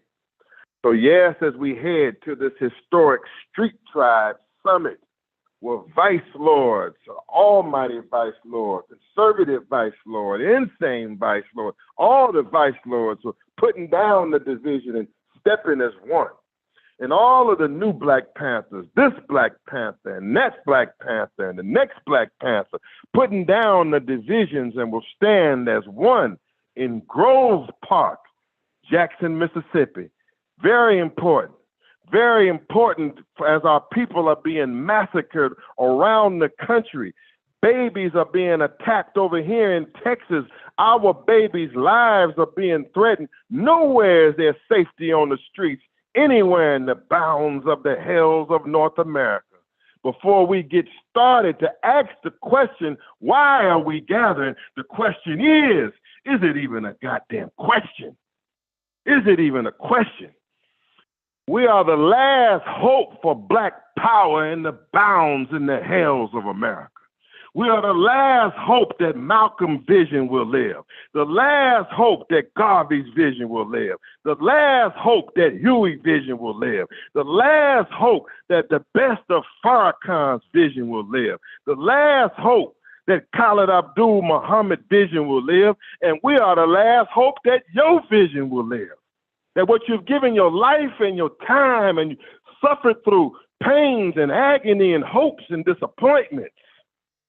This is the time when we can seize the time, and there's no hype on it at all, that we can fulfill these scriptures that are written of us. Now, what I'm saying is the process that's getting us there is as important as us actually being there. And that's where we are right now. So we need to appreciate this moment on this phone line with Brother Patrick Alexander, our relationship growing and between us and leaders across the country. Kareem, Brother Kareem, Minister Kareem from the Black Liberation Movement, Muhammad. Brother Nick Bezel, who I was introduced to by Babu Omowale a year ago. He said, there's a political man like you I want you to meet. I didn't know anything about Nick Bezel. I knew nothing about Tulsa. I hadn't been a part of any armed demonstrations in years. But through the embracing and the relationship of my brothers, now the hope and the future of our people is bright. And so what I'm telling you is these relationships are critical. Don't just skip over them. black people in these movements fight and dog each other out and message each other out and text each other out and getting all kind of crazy stuff all the damn time. And now here we have a process of a real Black united front on this line. A real African united front is coming to birth right before our very eyes. And that is of critical importance as we move to this weekend. So I just want to say, as I get ready to pass the mic, is that we want everybody to be in Grove Park on Saturday in Jackson for the National Street Tribe Summit, where the so-called gangs, former gangs, it is the white man that wants to label them gangs, but they're tired of ganging up on each other, tired of robbing and killing and being accused of doing that. I know a vice lord that's got vice lord businesses in Mississippi. I know of a vice lord that got vice lord products and industry in Mississippi. And I know and I heard that the Crips and the Bloods and that the growth and development, the gangster disciples and that the Black Stones and all of y'all who's on this line listening, that y'all ready to stop the killing and come together so we can build a nation of our own. Why are we doing this weekend? We must have a nation of our own. And all of the tribes must come together to build this nation. And you can't have a nation without the proper relations.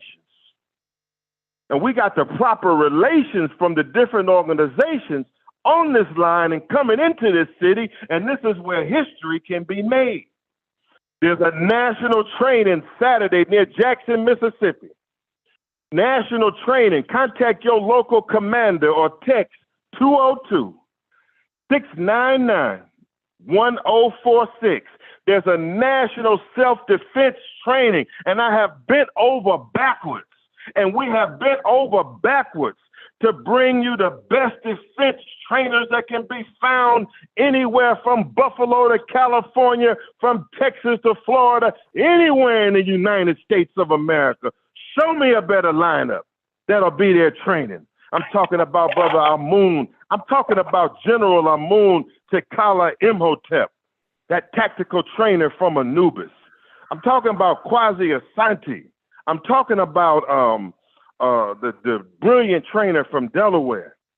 I'm talking about Ashanti First, who's under the battle line in New York City, who will be there. I'm talking about all of those brothers, all of those from the Huey P. Newton Gun Club, the National African American Gun Association. They're going to be there with Ringmaster, our local host. And Ringmaster says that dozens and dozens and maybe hundreds will be there. Maine C., who's the head of Youth Against Gang Activity, and Ngolo, who is heading the new Black Panther Party gang truce efforts, and Brother Taco Wolverine Shakur are saying, and Brother Steve Harris, who's on the ground pushing this thing in Jackson. Brother Taylor May, who's on the ground pushing this thing in Jackson. Then they're giving us the reports that hundreds, maybe thousands can come up or coming up out of Mississippi for these events. That the word is spreading on the grapevine throughout the counties and everywhere in Mississippi. You can ask Steve Harris. I call him like a Black Franco Harris, charging the lines on the ground, old school style. He's everywhere. He's on the ground in Natchez. He's on the ground in Jackson. He's on the ground in Indianola. But when he's on the ground, he's meeting other comrades who just as dedicated as him. I'm talking about Lorenzo Sims, the chairman of the Mississippi New Black Panther Party. He's on the road and on the ground. Brother Taylor Mays is setting it all up and pounding the ground. Sister Sherelle Potts is pounding the ground. God damn it, who is this Mississippi Black man and Black woman? Who are these brothers and sisters that are selfless, fearless, and who are just as sincere as they are as my grandmothers and cousins and uncles who are from this state? I'm telling you, man, this is no hype. I got to get off this line, but it's hard to get off this line. I'm telling you that God is in this. I'm telling you that this ain't no hype. This ain't no run around the block. This ain't no lightweight demonstration. that this is written of in the book of Ezekiel in the 37th chapter. This is written of in the book of Ezekiel in the 37th chapter, talking about the dry bones who would not come together unless the wind whipped on the dry bones and forced them together. That talking wouldn't bring them together, so they had to get chastised to be brought together. And so it takes the chastisement. Black people being massacred. Grandmaster Jay locked up for just pointing a goddamn gun. Black youth and black people killing each other all over the country. Police dogging us out on a daily and consistent basis. We ain't got no choice in this day and hour to take a stand. We ain't got no choice. And the book says that when these exceedingly great winds would blow on us, that we would stand up and that we, the chosen people of God, black people in the Western Hemisphere, that we would become, as the book of Ezekiel says, an exceedingly great army. And that exceedingly great army will be at the gathering of the great armies Sunday in Natchez, Mississippi. They are coming from all of the counties around Mississippi and Alabama and Tennessee, and everywhere they're going to be falling in. Left, right, and they're going to be falling in. Well-trained, well-disciplined, well-regulated militia that all of the black nation will be able to see with pride and joy, to know that in this hour where our mothers and babies are under threat and attack, that there are some black men on the scene that are not walking around in goddamn dresses and high heels, but they're standing as strong black men before the world and are ready to die for the cause, and even in self-defense, kill for the cause, for the liberation of our people. Black power, if you're listening on this phone line, man, as I leave you, man, be here, just be there, man. We have given all that we have. We've given all of our dollars, our dimes, damn near committed crimes to set this all up and to do it. And all you got to do is just put your foot on the gas pedal and be there. Just not make no damn excuse and be there. If you're wearing them boots and fatigues, you're supposed to be able to chew up concrete to get to where you got to go to. No excuse as a real soldier anywhere in any one of these armies making excuse not to be where they're supposed to be on time. They're real soldier to take charge of their post and all the black nation property in view. I love you all. Black unity. I love the relations. I love what's going to happen, man. I see God in it. And I turn it back over to y'all. My name is Malik Zulu Shabazz. I am the student of Dr. Khalid Muhammad, and I'm the current national chairman of the new Black Panther Party, and I'm just a black man happy to be alive to make my contribution to this situation. Black power. Black power. Black power. You heard from Black Power, national chairman. Thank you, family. For those of you who are just now tuning in, you just heard from the national chairman of the new Black Panther Party for Self-Defense, attorney Dr. Malik Zulu Shabazz. He's also the founding director of Black Lawyers for Justice, based in the Washington, D.C. area. And Black Lawyers for Justice, of course, like the chairman, are a group of revolutionary black lawyers from across the nation. And so we just heard a powerful, strong black power message. And, once again, black power. And of course, I recommend you all read Dr. Amos Wilson's book, A Blueprint for Black Power. Okay, so we're going to get this conversation moving on. You just finished speaking. And for those of you, once again, who would like further information about this weekend's events, first of all, before we get to that, actually, no, I'm going to give out the text number. Okay, the text number, if you would like information concerning the Juneteenth weekend, please text area code 202-699-1046. That's 202-699-1046. But also, tomorrow, there will be organizers will be holding three press conferences, three news conferences tomorrow, June 14th. The first one will be in Jackson, at the city morgue at 11 a.m. Then at Lowndes County Court in Columbus, Mississippi, 1 p.m. And then at the Devil's Punch Bowl at 3 p.m. Once again, tomorrow, there will be 3 Juneteenth news conferences tomorrow, Tuesday. State organizers will hold one in Jackson at City Morgue at 11 a.m., then at Louds County Court in Columbus at 1 p.m., and then at the Devil's Punch Bowl at 3 p.m. Please show up. Okay, family, who else would like to, once again, it's a Black Power rally. So, as we speak about, we're not just promoting the event, we're discussing strategies and solutions, of course. So who haven't we heard from thus far? Who would like to speak? Who would like to come to the rostrum or come to the podium, rather?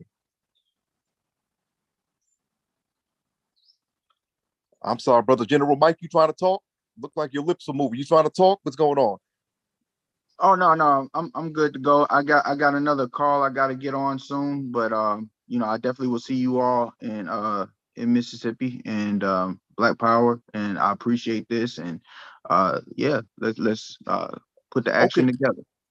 Okay, well, if no one else wants to talk, there's a reason I'm asking you. If anyone else wants to have, I'm sorry, was someone about to speak?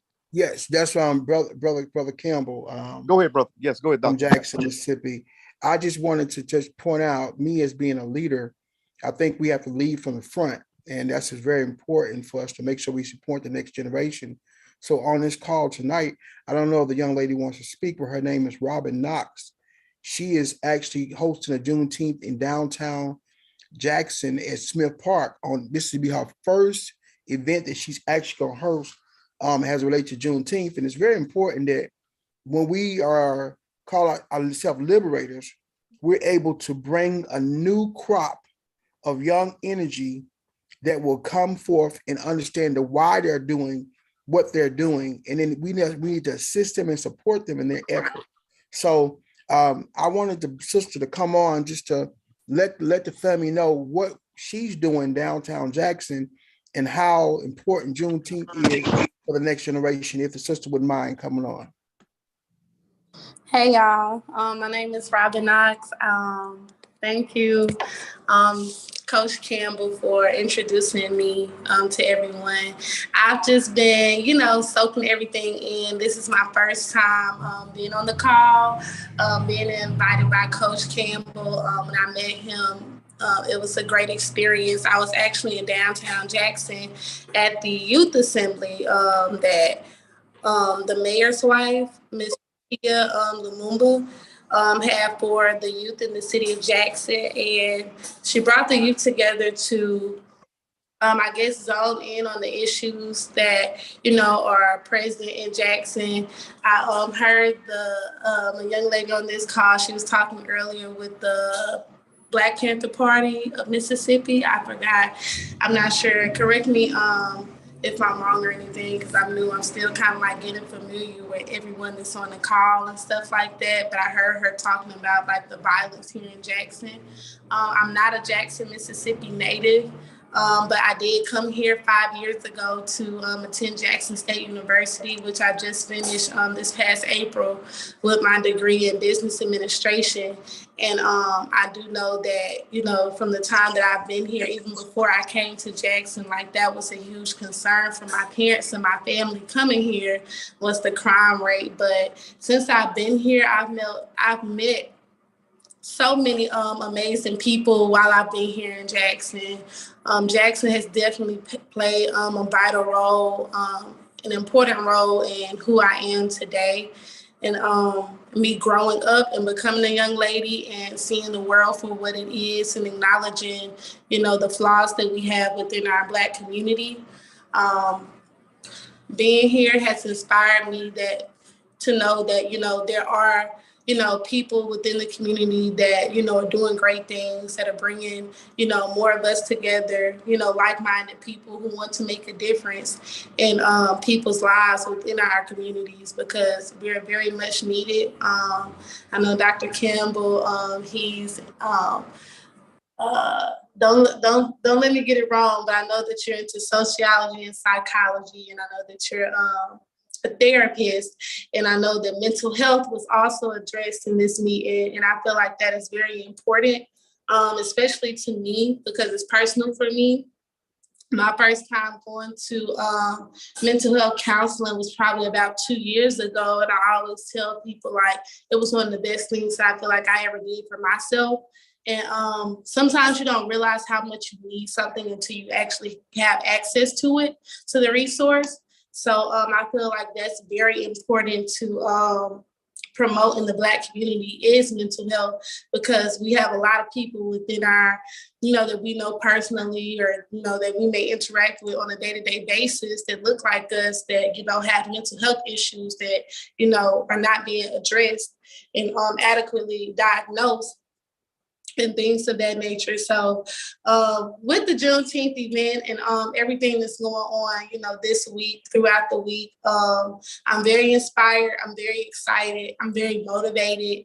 I can't wait to see, what's to come after the events, because I heard someone say that, it's very important, to make sure that we're being consistent within the community even after Juneteenth, and making sure that, we stay active and involved with the community, because I feel like it's very important, especially to bridge the gap, whether somebody is, whether they are gay, straight, whether they are, a part of a certain lifestyle or not. Whether they come from a certain, neighborhood or, not. I feel like we need to bridge the gap between everyone, because everyone's background is going to be different, although we share a common similarity, which is, being Black people. I feel like there are many different types of Black people. And I feel like we need to make sure that we're creating a space for everyone to feel like they're included and to understand each other and have the conversations that are necessary to make the change. And I feel like one of the most important conversations that we need to have right now is the state of Black culture and if it's beneficial to the progression of the community. I feel like that's going to be a very difficult conversation to have, because it's going to go against certain people's lifestyles, but I feel like it's still necessary, because if we're not doing things to work together that are conducive to growth, then what are we doing? We have bigger battles out here than to be, having conflict and confusion amongst one another. And I feel like once we make each other aware of that, and once we educate each other on history, on certain, events that happen throughout, time that has, affected us as Black people, I feel like then we can start opening up the door to conversations about, where we are now and what are the things that we need to do to progress forward. And I feel like it's not a simple answer to the question.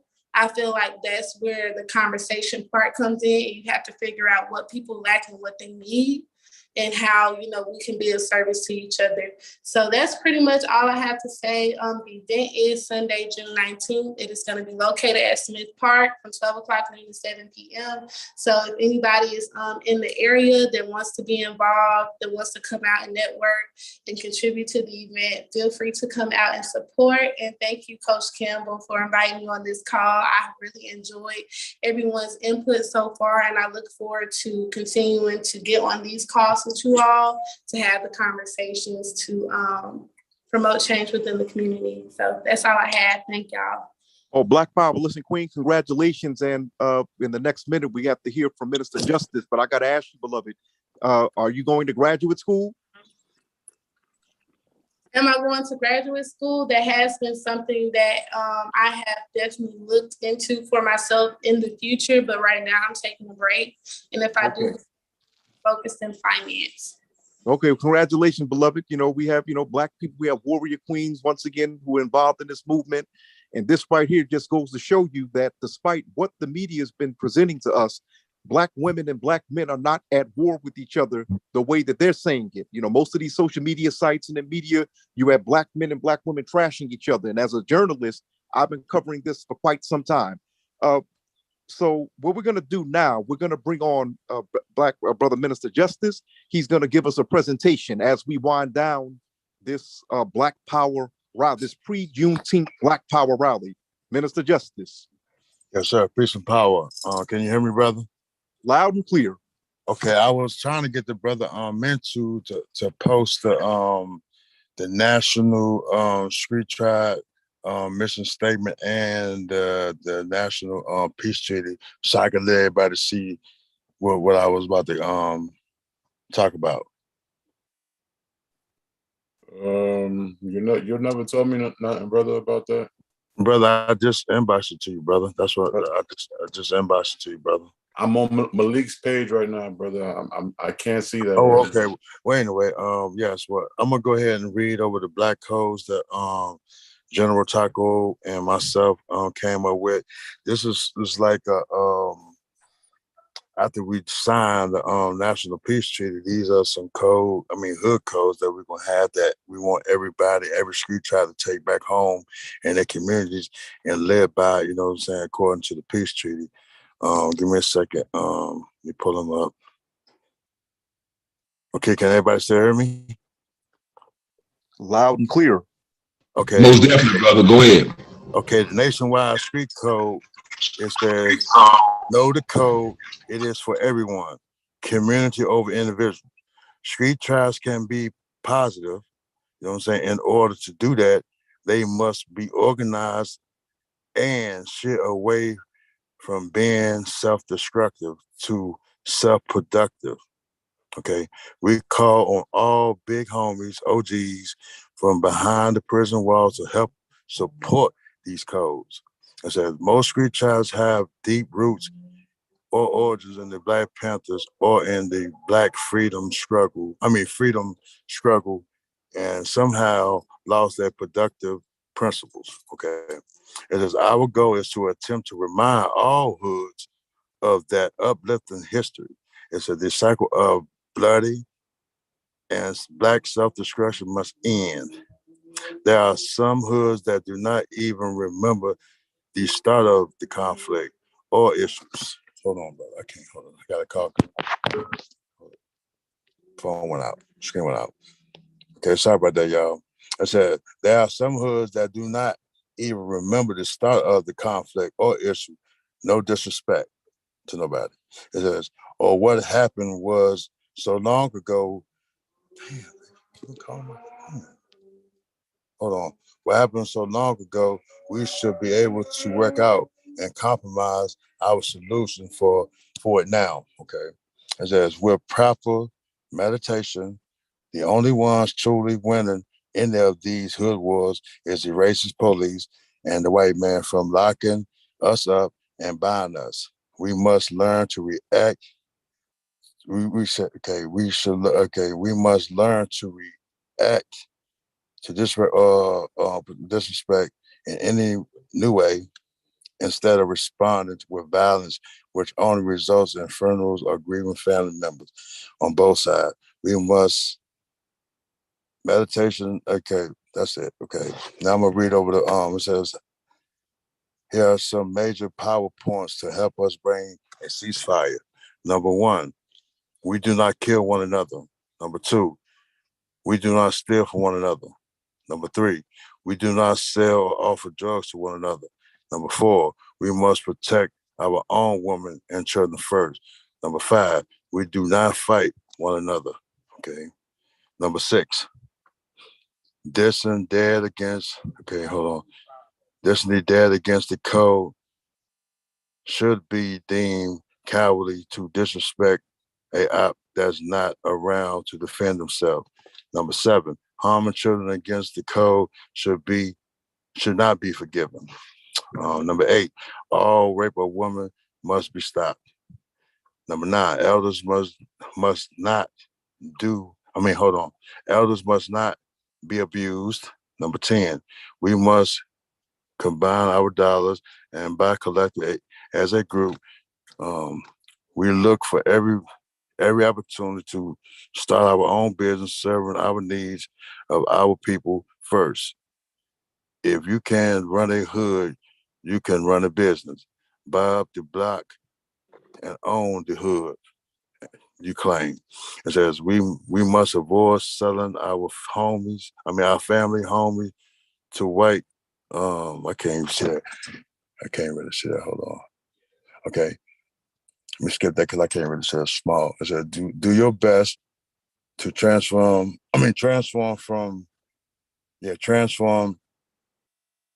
your first street hustle lifestyle into a stable, productive Black business.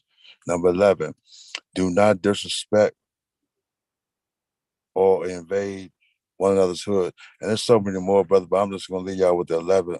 Like I say, on Juneteenth, Saturday at 3 at 3:30 p.m.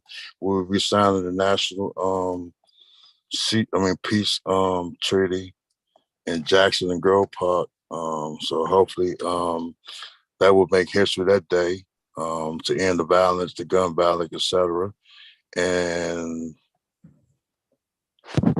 then we share with you the national mission statement for each street child to take back with them too. And each street child will be given a certificate that day once they sign it.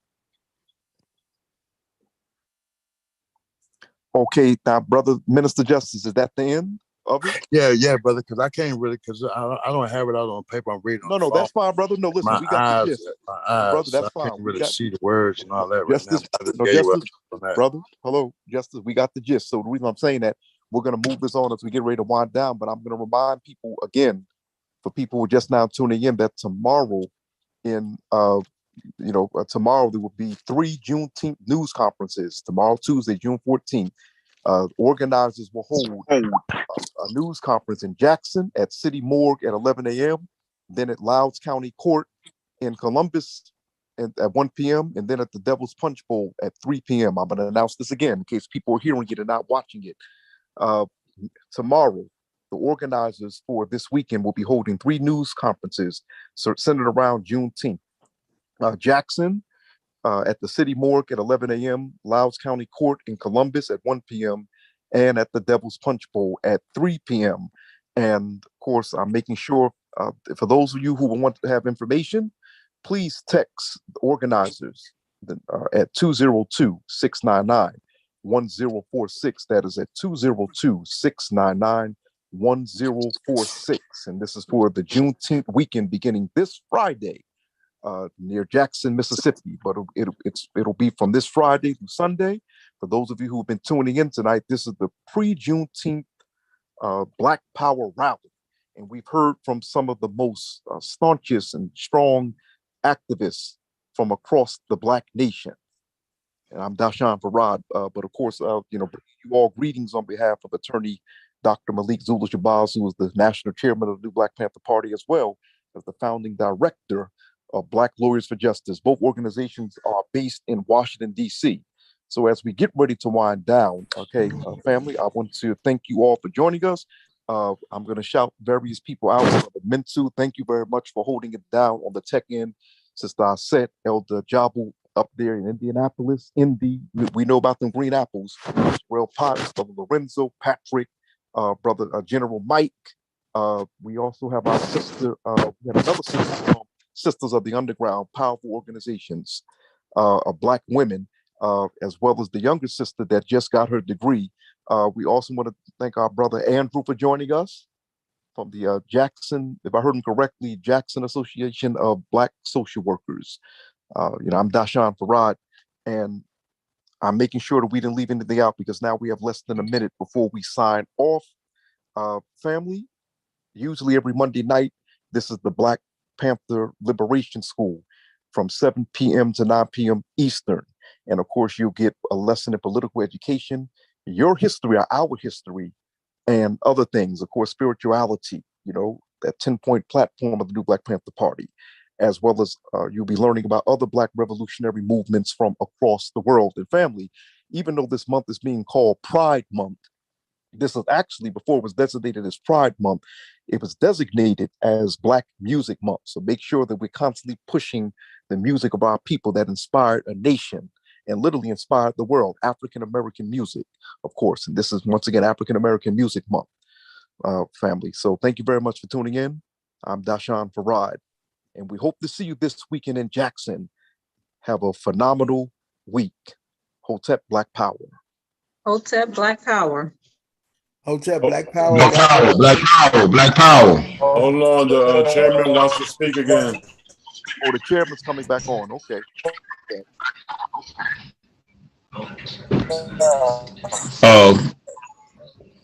Black Power. I just want to say this right. Oh, brother, you said the chairman. Hold on. Oh When wait, somebody no, says- it is brother Sims.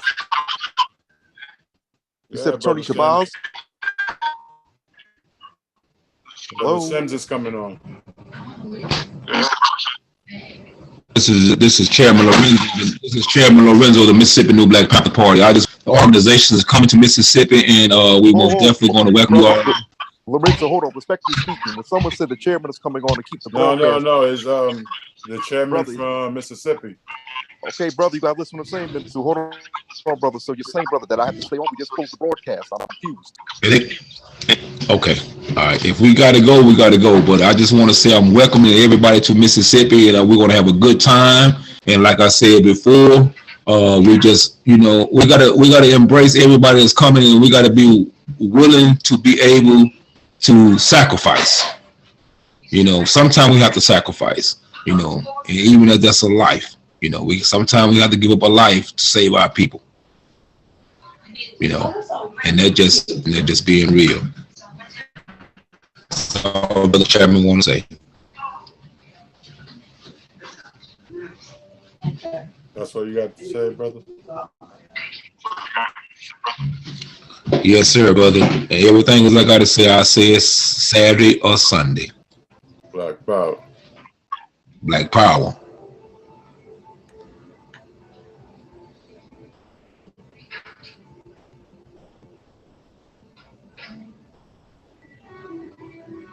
Brother Farrar, that's it? I think that's it. I'm gonna wrap it up now. I just received a text saying let the program go on. I don't know what else can be said. Oh, okay. Well, let it go on. We got a general right here, brother. We got our brother Abdullah. He haven't even spoke yet. Well, bring him on. Let's go. Greetings. Salute everybody. I didn't get a chance to speak earlier. I was still driving, but I was listening in. I was trying to say to everybody, salute.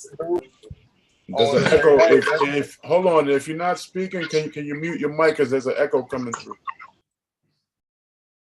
Thank you. Continue, brother. I want to say salute to each and every one that is on this phone for stepping up and doing what we're about to do, about make history. We're about to do something that about to make old Willie Lynch turn over in his grave.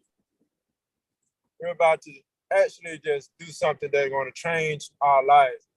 Not only looking at just a weekend point of view, looking at it an overall meet and greet and get together and collaborate and actually do what we're longing to do, and that's unify. And that's what they don't want us to do, is unify as a unit.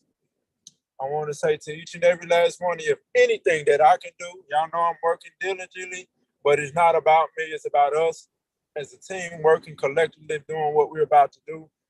I want to welcome to see everybody in Grove Park. I want to see everybody in Brookhaven. I want to see everybody and also in Natchez. I can't wait to get to Natchez. I think I'm so excited. I don't even want to go to sleep. I want to say to each and every last one of you, salute. Let's keep working diligently, and you're right. It won't stop there. It's going to continue because look how long we've been working together. And this right here, this is where the bond and the family begins to build, right here. We don't know each other, but we're getting to know each other, getting to know from different backgrounds, different areas, different parts of the United States. This is so powerful, beyond just the ordinary, and it's something that they've been longing for. I want to say salute to you. Like I said, I'm long-winded, so I'm going to cut myself short. I get excited when I get to meeting all these great people. Can't wait to meet all you great individuals, kings and queens. Salute. Black Power General.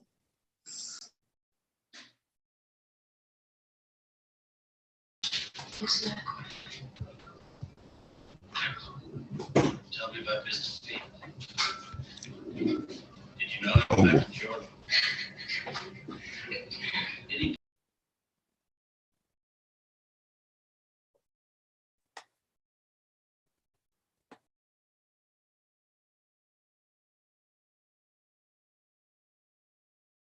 Okay, I guess that's officially the end of the broadcast then.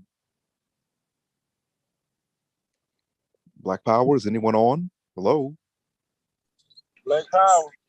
Black Power, we'll see you this weekend. Oh, thank you very much. Looking forward to it. Okay. Welcome to our house. Hope I see all y'all there. Peace, family. Black Power. I'm out.